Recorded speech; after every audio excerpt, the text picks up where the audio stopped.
दर्पण द्वारा प्रतिबिंब प्राप्त करना। ठीक है, अब देखिए समतल दर्पण पहले प्रॉपर्टी समझिए। समतल दर्पण कैसे बनता है? अगर हमारे पास एक कोई साधारण प्लेट है, ठीक है, कोई साधारण प्लेट है, अगर उस प्लेट के एक भाग को क्या कर दें, पॉलिश, ठीक है, एक भाग को पॉलिश कर दें, जिसे बोलते हैं कलई, ठीक है, और एक भाग क्या हो जाए, चमकदार, तो ये वाली सतह क्या होगी, चमक, ठीक है। तो अब कोई प्रकाश किरण जब इस पर पड़ेगा, ठीक है, तो इसकी सतह से टकराकर वापस उसी माध्यम में जाएगा। तो देखिए जैसे यहाँ पे हमारे पास क्या है, ये एक वस्तु है जिसकी लंबाई AB है, ठीक, ये प्रकाश किरण यहाँ पर गई, ठीक है, तो यहाँ से सीधा जाएगी तो यहाँ पर नहीं मिलेगी, और यहां से निकलेगी तो यहां पर मिलेगी। तो ये हमारा प्रतिबिंब बन गया क्या, A' और B', ठीक है, सुना ना। अब देखिएगा जितना कोण यहां से बनेगा इसको बोलेंगे आपतन कोण, और इसको बोलेंगे परावर्तन, इसको I से और इसको सुना ना। अब एक कुछ प्रॉपर्टीज होती है, जितना दूरी आपकी ये होगी उतनी दूरी ये होगी, दोनों के लिए सेम कंडीशन, ठीक है, सुनिए। अब देखिएगा इसके बाद अगर मान लीजिए ये जो ऑब्जेक्ट है मतलब वस्तु और ये प्रतिबिंब, तो दर्पण, तो दर्पण और वस्तु के बीच की दूरी जो होती है उसको U से दिखाते हैं। देखो दर्पण को इंग्लिश में मिरर बोलते हैं, इसको हम बोलेंगे। ऑब्जेक्ट को O से दिखाते हैं, इसे वस्तु कहते हैं, ये मतलब कि दर्पण से वस्तु की दूरी को U से। अब देखिएगा ये क्या बना है, प्रतिबिंब। प्रतिबिंब को इंग्लिश में इमेज कहते हैं, तो इमेज को I से दिखाते हैं, तो इसको दिखाएंगे किससे हम लोग, V से, सुना। तो दर्पण से वस्तु की दूरी को U से, दर्पण से प्रतिबिंब की दूरी को V से। क्लियर, सुना है ना। अब देखिए कुछ इसमें प्रॉपर्टीज होती है कि दर्पण द्वारा, समतल दर्पण द्वारा बना प्रतिबिंब सदैव क्या होगा, सीधा होता है। क्या होगा, सीधा होगा। दूसरा कि प्रतिबिंब का आकार वस्तु के आकार के बराबर होता है।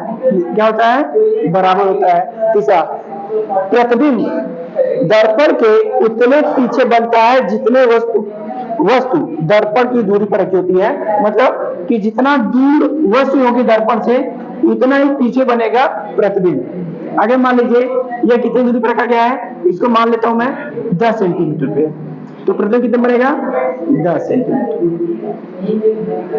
क्लियर, कोई दिक्कत? चलिए अगर आपको दिक्कत है पूछ लिए, ठीक है। अब इसके बाद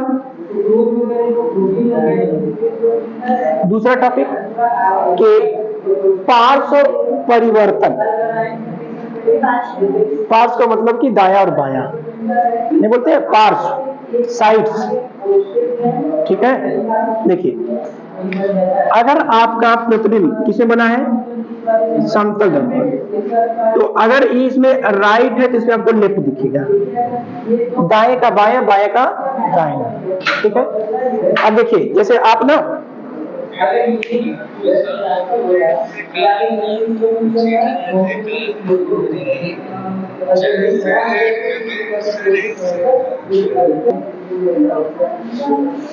इसका मतलब क्या है, लेफ्ट का राइट और राइट का लेफ्ट। जैसे मान लीजिए आप समतल दर्पण है, ठीक है, उसके सामने आप अपना ये बायां हाथ रखेंगे ना, तो उसमें से निकल के आएगा वो दाहिना होगा। क्यों? क्योंकि आप अपने हाथ को ऐसे रखेंगे, रख रहा हूं ना, तो देखिए कुछ इमेज बन के आ रही है, अंदर से बन के आ रही है ना।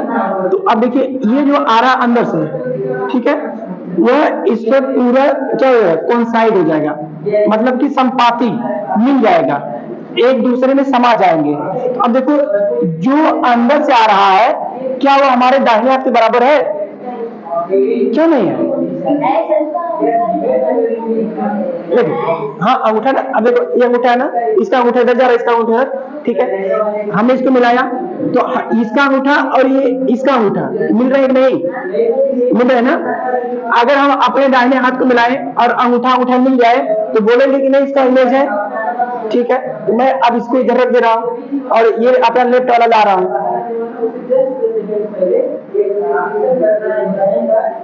मिला ना?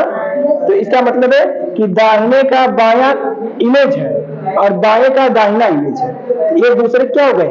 इमेज हो गए। ठीक है, अगर मान लीजिए आपके पास एक दर्पण रखा गया है, ठीक है, ये है, उसमें एक वस्तु ऐसे रखी गई है तो प्रतिबिंब कैसे बन के आएगा? हाँ, इसका मुंह ऐसे हो जाएगा। ठीक है, अगर ये ऐसे लिखा गया है तो ये कैसे बनेगा? यस, ठीक है। अच्छा, इसको बताओ कैसे बनेगा?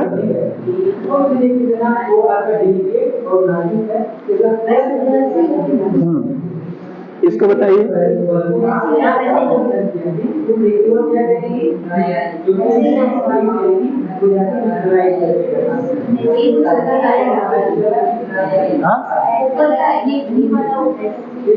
हाँ, तो पहले देखो दर्पण बनता क्या है, जो दर्पण के पास वही पहले बनेगा, तो पहले ये वाली साइड बनेगी, फिर ये बनेगी, फिर ठीक है। अगर मान लो पी लिख दो तो पहले ये बनेगा, तो पहले इसको बना लीजिए, फिर सुना डी, डी हो जाएगा, सी तो सी हो जाएगा, सुना है ना? तो जो आपको जैसे जो क्या बोलते हैं इसको, जैसे मान लीजिए कोई वस्तु है जो खड़ी है, ठीक है, तो उस पर उसी तरह बनेगा, लेकिन मान लीजिए कोई दाएं बाएं है तो उसमें उल्टा हो जाएगा। ठीक है, सुना है ना? तो पार्श्व का मतलब समझ में आ गया? कोई दिक्कत नहीं ना? पार्श्व का मतलब कि दाएं का बाएं, बाएं का दाएं। ठीक है, इसको बोलते हैं लेटरल इन्वर्जन। अब स्टार्ट करते हैं गोली दर्पण। क्या है? गोली है दर्पण। तो गोली दर्पण है क्या, इसको समझ लीजिए सबसे पहले। तो गोली दर्पण का मतलब होता है कि किसी गोले से, किसी खोखले गोले से काट कर बनाया गया दर्पण। तो इसमें क्या मिलेगा आपको? देखिए, तो क्या लिखा है कि गोली दर्पण का परावर्तक तल अंदर की ओर या बाहर की ओर वक्रित होता है, मतलब कि मुड़ा होता है। ठीक है, उसके बाद दूसरा लिखा है गोली दर्पण जिसका परावर्तक सतह अंदर की ओर हो, अर्थात गोले के केंद्र की ओर हो, उसे बोलते हैं अवतल दर्पण। इसको छोड़िए, अभी फिलहाल ऐसे समझ लीजिए।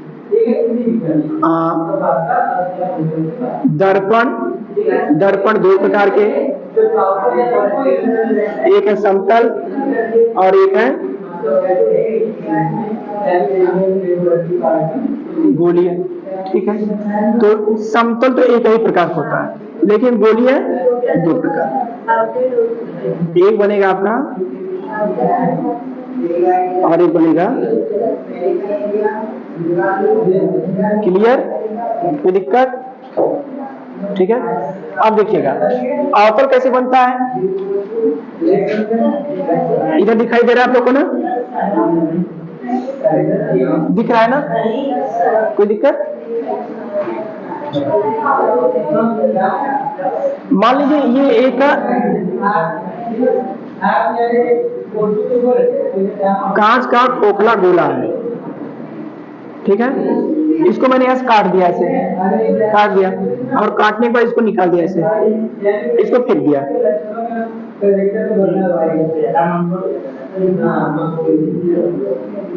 ठीक है, ये पार्ट बच गया। अब देखिए, अगर हम इसके बाहर की ओर कलई कर दें, कहां कर दें? बाहर की ओर। ठीक है, तो इस दर्पण को बोलेंगे अवतल। ठीक, और उल्टा कर दें, अंदर की ओर कलाई कर दें अगर, तो क्या बोलेंगे? उत्तर। ठीक है, एक ही है, एक ही है, लेकिन अंतर क्या है? बाहर से करेंगे तो अवतल, अंदर से करेंगे तो उत्तर। ठीक है, समझा है ना?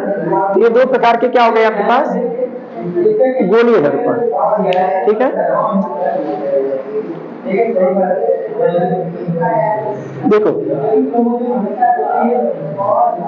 समझा है ना, ये हो गया आपका उत्तल। ठीक है, अब चलिए, कोई दिक्कत उत्तल होते में कंफ्यूजन?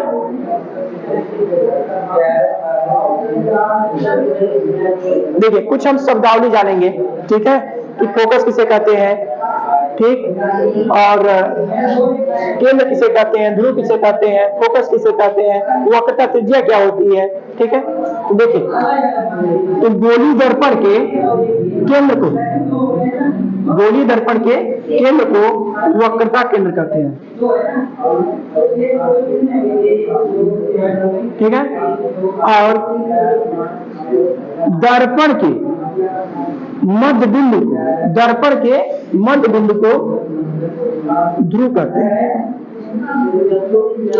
ठीक है, वक्रता केंद्र और ध्रुव को मिलाने वाली रेखा को, इस रेखा को क्या कहेंगे, मुख्य अक्ष, प्रिंसिपल एक्सिस। ठीक है, क्लियर। अब देखिए, वक्रता केंद्र और ध्रुव के मध्य बिंदु को, वक्रता केंद्र और ध्रुव के मध्य बिंदु को क्या कहेंगे, फोकस।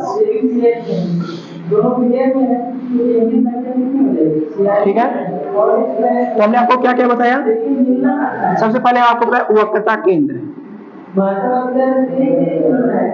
दूसरा बताया ध्रुव, तीसरा आपको बताया मैंने मुख्य अक्ष, चौथा क्या बताया आपको, फोकस, पांचवा क्या बताने वाला हूं, फोकस दूरी,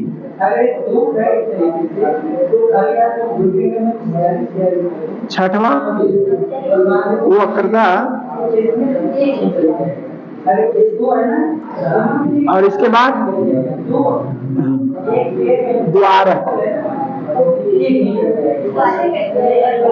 हाँ, द्वारक का मतलब द्वार नहीं बोलते हैं, घर में जाने का रास्ता। तो घर में जाने का रास्ता जितना बड़ा होगा उसमें ज्यादा लोग जाएंगे, जितना छोटा होगा उसमें कम जाएंगे। तो ये हो गया इस दर्पण में लाइट के जाने का रास्ता। ठीक है, तो इस रास्ते से लाइट जाती है, इसे बोलते द्वारक। सुना है ना, ठीक। वक्रता केंद्र क्लियर, वक्रता केंद्र वह केंद्र है जो उस खोखले गोले का केंद्र होता है। ठीक है, ध्रुव क्या होता है, ध्रुव दर्पण का मध्य बिंदु होता है। इसके बाद मुख्य अक्ष वह लाइन जो दर्पण के ध्रुव वक्रता केंद्र को मिलाती है, उसे बोलेंगे मुख्य अक्ष। फोकस दर्पण के ध्रुव और वक्रता केंद्र के मध्य बिंदु को क्या बोलेंगे, फोकस। इसके बाद फोकस दूरी, दर्पण के ध्रुव और फोकस के बीच की दूरी फोकस दूरी, दर्पण के ध्रुव और केंद्र के बीच की दूरी वक्रता त्रिज्या। इसके बाद है द्वारक। द्वारक का मतलब कि दर्पण के ऊपरी भाग और निचले भाग को मिलाने वाली रेखा को द्वारक कहते हैं। क्लियर।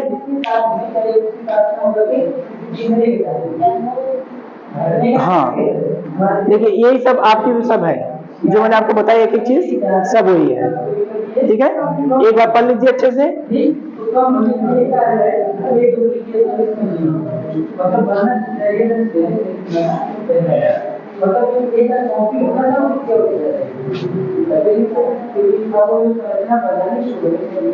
और दूसरा क्या है, बनना चाहिए